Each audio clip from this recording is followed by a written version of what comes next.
Painel, com Paulo César Magela. Muito bem, agora é hora da participação do editor-chefe do Jornal Tribuna de Minas, Paulo César Magela. PC, bom dia, tudo bem contigo? Tudo bem, Marcelo, bom dia para você, bom dia para Cristiane Rubner. Bom dia, PC. Bom dia, Éder Renzo, bom dia, Hugo Brugiolo, bom dia, ouvintes. E aí, vamos lá?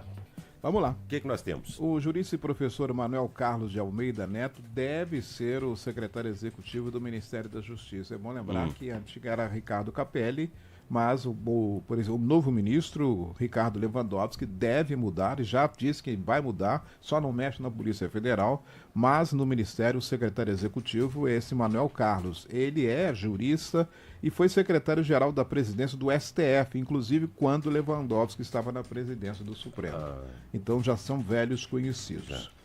Outra questão também da política é que a gente não tem falado muito sobre a questão do vice aqui em Juiz de Fora, ainda não fala. Nas capitais já se fala alguma coisa, mas em Juiz de Fora quem é vice de quem? Quem? Ninguém sabe, porque primeiro as candidaturas têm que se consolidar. A gente sabe que a prefeita Margarida Salomão vai concorrer à reeleição, mas ela ainda também participa de articulações e não sabe, não falou ainda se vai continuar com Kennedy Ribeiro, se vai buscar outro vice, porque o vice, na verdade, Marcelo, ele, claro que tem que ser da confiança do chefe do executivo, mas às vezes ele é resultado de articulações. Articulações políticas. O caso mais emblemático a gente tem na presidência da República. O vice do presidente Lula é Geraldo Alckmin. E nas eleições de 2006... Alckmin era do PSDB e Lula do PT, tiveram um longo embate, uma dura campanha. Foi. E com críticas muito duras, uma em relação ao outro. E hoje, um é o presidente e o outro é o vice, ou seja, uma questão de articulação política. Lula precisava vislumbrar um vice que lhe desse respaldo em alguns segmentos, como aconteceu nos 2 primeiros mandatos com José Alencar, que era empresário também, empresário conservador, e foi vice de Lula, e agora Geraldo Alckmin, que também tem um viés bem conservador em alguns pontos. Então a política vai na base da articulação, então não se sabe ainda quem será o vice dos pré-candidatos aqui em Juiz de Fora. Mas em São Paulo, a maior cidade do Brasil, Marta Suplicy aceitou e vai ser a vice do candidato Guilherme Boulos. Boulos é do PSOL e ele teve o apoio, depois de muita pressão do presidente do PT, e agora também Marta foi aceita ontem pelo Diretório Municipal do PT. Engraçado, aceita, né? Aceita, é porque ela saiu do partido há algum tempo com uma situação bem turbulenta, né? Ela fez duras críticas ao partido quando saiu, mas o presidente Lula queria dar respaldo para o Bolo, Guilherme Boulos, pegar em alguns segmentos. E Marta, então, ela aceitou e deve ser a vice de Guilherme Boulos. É interessante isso mesmo. Bom, Marcelo, uma outra questão também que a gente tem acompanhado, e nós falamos ontem aqui, essa nota está no meio e também está no G1, aliás, a origem da nota é no G1 Nacional. O consumo de tabaco, nós falamos ontem aqui a respeito de redes sociais, que ela é viciante, assim como o cigarro. O consumo do tabaco recuou em 150 países desde 2010. E o Brasil é um dos campeões nesse recuo, segundo dados da Organização Mundial de Saúde. Mesmo assim, ainda há 1.250 bilhões de fumantes no mundo. Praticamente 1 em cada 5 adultos do planeta. 1 em cada 5 adultos. E aos países da Europa, na França fuma-se demais, mas fuma-se muito mais ainda na China. A China? Na China é um país lá, quase todo mundo fuma, e fuma no almoço, está conversando, está fazendo negócio, a pessoa está conversando, está almoçando contigo, acende um cigarro. E, enfim, a China é um dos maiores consumidores de cigarros do mundo. E a Europa também, principalmente a França. O francês fuma demais também. E o Brasil, nesse aspecto, deu uma virada e conseguiu cair bem no número de fumantes.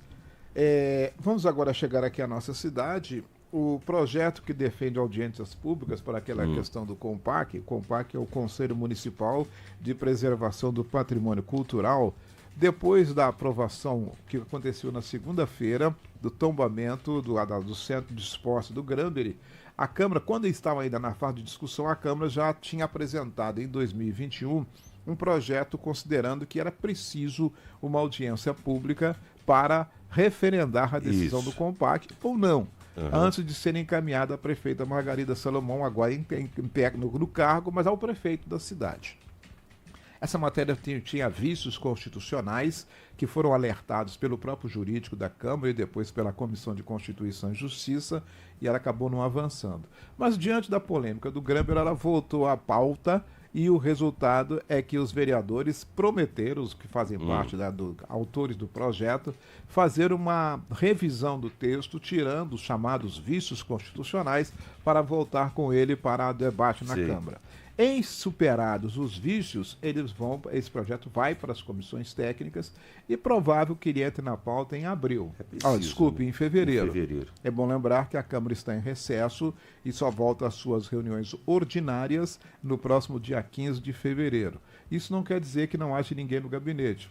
O vereador tem o direito de tirar férias também, alguns estão viajando, mas alguns deles ainda continuam despachando em seus gabinetes. As reuniões ordinárias, ou seja, no plenário, é que estão suspensas por conta de já terem acontecido as de fevereiro e a de janeiro, e as de fevereiro vão acontecer na segunda quinzena. Uma outra discussão também é que a prefeitura deve anunciar agora o resultado daquele Comida Boa.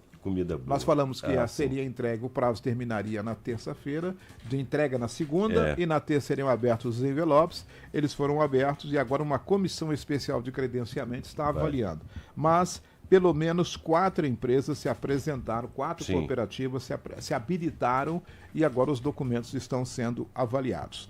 Uma boa notícia, na área de economia, o setor de panificação em Juiz de Fora apresentou um crescimento de 4,8% no ano passado. Esses dados foram apresentados ontem pelo Sindipan, que é o Sindicato Intermunicipal das Indústrias de Panificação e Confeitaria de Juiz de Fora e região. O presidente Everaldo Lima de Castro atribui o crescimento à retomada da economia e ao aumento do consumo de alimentos fora de casa. Então isso deve ter pesado também para esse resultado positivo. E muito significativo o número, né? Sim. Em termos nacionais, a Associação Brasileira de Panificação e Confeitarias anunciou que o setor movimentou 112 bilhões e 700 milhões no país e o crescimento foi de 7%. Muito bom. Que ótimo. E para fechar, Marcelo, a gente está falando na questão do vizinho Rio de Janeiro, onde 13 pessoas morreram por conta das chuvas, e a discussão que surgiu ontem e também na segunda-feira sobre a volta do governador Cláudio Castro. Ele estava em Miami com a família, em férias, e dizendo que o pessoal pedindo para que ele voltasse para tomar rédeas do processo de ajuda à população. Ele falou que estava tudo sob controle, que não precisava ele voltar, mas acabou voltando. E disse que não há problema porque estava tudo já organizado, só que isso causa um desgaste político muito grande para a liderança. A gente basta lembrar que em Minas Gerais, quando era governador de Minas, ele foi governador de 94 até 98, o Eduardo Azeredo teve uma chuva também, ele estava na Europa e ele não voltou. Causou-lhe um grande desgaste e depois teve a crise na Polícia Militar, outro desgaste, e ele acabou perdendo a eleição. Tem os méritos também, claro, do candidato oponente. Era o ex-presidente Itamar Franco, saiu da presidência 4 anos antes, com um grande prestígio, até elegeu até o sucessor no primeiro turno, Fernando Henrique Cardoso. Mas os dirigentes políticos devem entender que, como diz o Eduardo Paes, também prefeito do Rio, todo mundo sabe que chove em janeiro e fevereiro. Claro que todos eles têm família e querem tirar férias nesse período, mas não é bom, não é recomendável tirar férias. E hoje, com os institutos de meteorologia tão avançados, com previsões de que haverá chuva até 15 dias antes, o dirigente, o líder, o prefeito, o governador ou o presidente da República devem avaliar se vale a pena viajar para o exterior num período tão crítico como esse. Tem a família, tem férias. É verdade. Mas, entre a questão da possibilidade de temporais, ele deve avaliar a situação. E Cláudio Castro teve que voltar e pagar por um desgaste desnecessário. E nesse ponto, quem ganhou foi o Eduardo Paes, né? Porque ele se faz presente, né? Nesse aspecto, ele está sempre lá. E né? é bom de conversa. E é bom de papo. Ele falou, fica no centro de controle da situação. Fica. Enfim. Rio, 40 graus. Aliás, hoje a Cris até falou agora há pouco, o Rio de Janeiro hoje vai bater 40 graus. Brincadeira, hein, galera? Para purgatório da beleza, é uma cidade maravilhosa, mas como diz a Fernandinha, e do caos. E do caos. Um abraço, Marcelo. Valeu. Um abraço, ouvintes, e até amanhã. Até amanhã, se Deus quiser. Agora, Transamérica, 9h28. Painel com Paulo César Magela.